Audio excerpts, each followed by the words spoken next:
আসসালামু আলাইকুম, আমি ডাক্তার নাজমি। আজকে আপনারা স্ক্রিনে যে আমার পেশেন্টটাকে দেখতে পাচ্ছেন, ওর সমস্যাটা ছিল কি, ও হঠাৎ করেই খাওয়া দাওয়া বন্ধ করে দিয়েছে এবং দেখা যাচ্ছে যে আদার্স আর ওর অন্য কোনো ধরনের লক্ষণ প্রকাশ পাচ্ছে না। যেমন হচ্ছে বমি নাই কোনো, বা বমির সাথে কোনো ধরনের কৃমিও বের হয় নাই, পটিতেও আলটিমেটলি কোনো কৃমি নাই, পাতলা পায়খানা নাই, বা আদার্স যে সাইন সিমটমগুলো থাকে অন্যান্য বিড়ালের কমনলি, সেই ধরনের কোনো সাইন সিমটমই ওর ভিতর নাই। এখন এটা আসলে কেন হয়, বা এক্ষেত্রে আপনাদের করণীয় কি, আর হলে এটাকে আপনারা প্রাইমারিলি হচ্ছে নিজেরা কিভাবে সামলাইতে পারেন, এই ব্যাপারটা সম্পর্কে একটা কমন ধারণা আমি আপনাদেরকে দিয়ে দিব। সাধারণত আপনারা দেখবেন যে হঠাৎ করে আপনাদের যে বিড়ালটা আছে, এই বিড়ালটা খাওয়া দাওয়া বন্ধ করে দিচ্ছে, এবং এটা কিন্তু খুবই কমন একটা সমস্যা, এবং এই সমস্যাটা বেশ সিরিয়াসও। এক্ষেত্রে দেখা যায় যে যেসব বিড়াল একটু স্বাস্থ্যবান, ওরা যদি হচ্ছে হঠাৎ করে খাবার দাবার বন্ধ করে দেয়, তাদের ফ্যাটি লিভার বা হেপাটিক লিপিডোসিস এরকম বিভিন্ন ধরনের কমপ্লিকেশন হওয়ার দিকে ঝুঁকি থাকে মোটা বিড়ালগুলোর ক্ষেত্রে। আর যেগুলো হচ্ছে শুকনা, সেইগুলোর ক্ষেত্রে আহামরি অত বেশি সমস্যা হয় না। এখন কথা হচ্ছে যে স্যার, কেন আসলে সাধারণত ওরা এই হঠাৎ করে খাওয়া দাওয়া বন্ধ করে দিচ্ছে? মেইনলি আমার কাছে যে ধরনের পেশেন্টগুলো আসে, এগুলোর ক্ষেত্রে আমি দেখি যে কোনো ধরনের যদি জ্বর থাকে, বা বডির ভিতরে যদি ইনফেকশাস কোনো এজেন্ট আলটিমেটলি প্রবেশ করে থাকে, তো তখন সাধারণত আপনারা দেখবেন কি, যে ওর শরীর আস্তে আস্তে গরম হচ্ছে, এবং ও খাওয়া দাওয়া বন্ধ করে দিয়ে যে কোনো একটা জায়গায় গিয়ে চুপচাপ বসে থাকাকেই প্রাধান্য দিচ্ছে। এগুলো হচ্ছে তখনকার জন্য খুব কমন। আবার কিছু কিছু বিড়ালের ক্ষেত্রে দেখা যায় যে যখন আমার কাছে আসে, তখন মুখ হাঁ করাইলে ওদের দাঁতের গোড়ায়, মাড়িতে, বা জিহ্বার নিচের সাইডের অংশে, এই ধরনের জায়গাগুলোতে আলটিমেটলি ইনফেকশন থাকে, বা একটা ক্ষত, লাল কালারের একটা ক্ষত হয়ে গেছে। হিউম্যানের ক্ষেত্রে যেমন জটঠোস যেটাকে আমরা বলি, এ ধরনের একটা ক্ষত আলটিমেটলি ওর বডিতে তৈরি হয়েছে মুখের ওই ভেতরের সাইডের অংশে। তখনও সাধারণত দেখা যায় যে ওরা এই খাবারটা আর খেতে চায় না। আবার বেশ কিছু ক্ষেত্রে দেখা যায় যে ক্যাট ফ্লুর সাইন সিমটম যদি আমি আপনাদেরকে একটু বলতে চাই, ক্যাট ফ্লু হইলেও বিড়ালটা একটু থুম ধরে বা একটা ঝিম ধরে থাকার মতো চেষ্টা করে, এবং যখন হচ্ছে ও এরকম থুম ধরে বা ঝিম ধরে থাকে, তখন বেসিক্যালি আপনি দেখবেন কি 2-3 দিন ও কিছু খাবার খাচ্ছে না। অনেক বিড়ালই হচ্ছে 2-3 দিন সার্ভাইভ করে না, 1-1.5 দিনের মধ্যেই মারা যায়। তো বেসিক্যালি যেগুলোর হচ্ছে রোগ প্রতিরোধ ব্যবস্থা একটু স্ট্রং, ওরা সাধারণত হচ্ছে একটু সার্ভাইভ করে, এবং ওরা এই টাইমটাতে কোনো ধরনের খাবারই হচ্ছে মুখে নিবে না।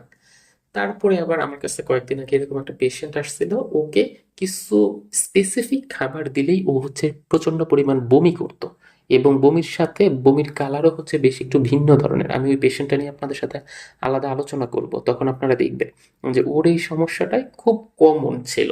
এবং দেখা যেত যে ও সব খাবারে আলটিমেটলি বমি করতেছে না, ক্যাট ফুড বা টোনা মাছ এই ধরনের যেই এগুলো আছে, এইগুলো দিলেই সাধারণত হচ্ছে ও বমি করে, কারণ ওর ওই টাইমে পেটের সমস্যা বা বদহজমের আলটিমেটলি ইস্যুটা ছিল।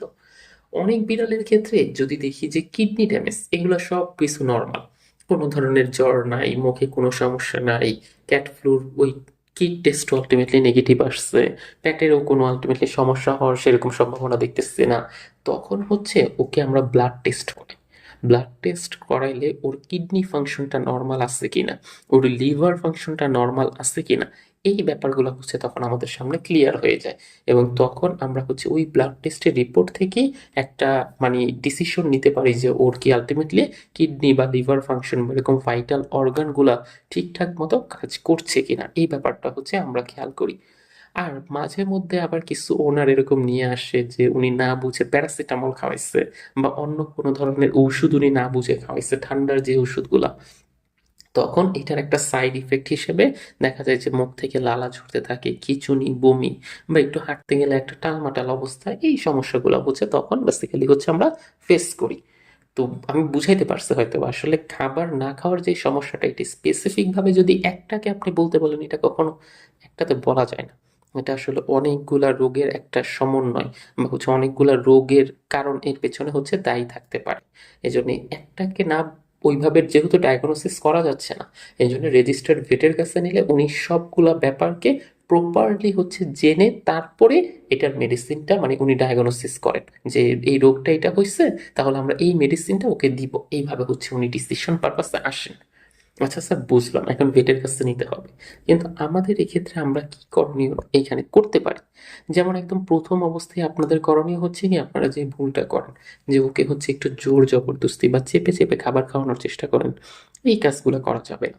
কারণ ওকে যদি একটু চেপে খাওয়ানোর চেষ্টা করেন, তখন দেখা যায় মোস্ট অফ দেম টাইমই লিকুইড খাবার, বিশেষ করে ছোট বাচ্চার ক্ষেত্রে শ্বাসনালীতে ঢুকে যায়।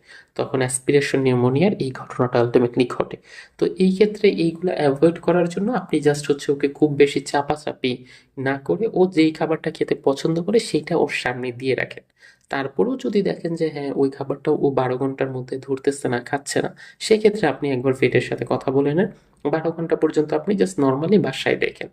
এই 12 ঘন্টা আপনি আরো কিছু ব্যাপার হচ্ছে একটু পর্যবেক্ষণ করবেন।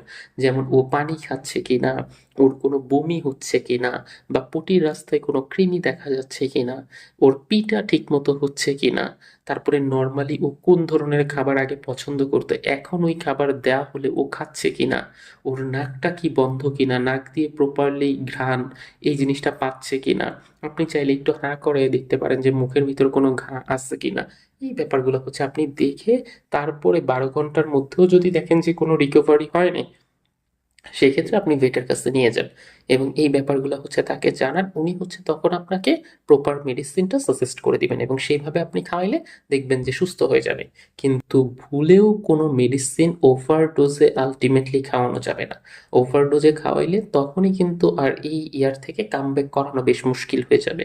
এই জন্য ভুলেও কোনো মেডিসিন ওভারডোজে না খাওয়ায় রেজিস্টার্ড ভেটের সাথে কথা বলে প্রপারলি কারণটা ডায়াগনোসিস করে আপনি মেডিসিন খাওয়াইলে খুব দ্রুতই ও সুস্থ হয়ে উঠবে এবং আপনার বিড়ালটাও সুস্থ থাকবে। ধন্যবাদ সবাইকে।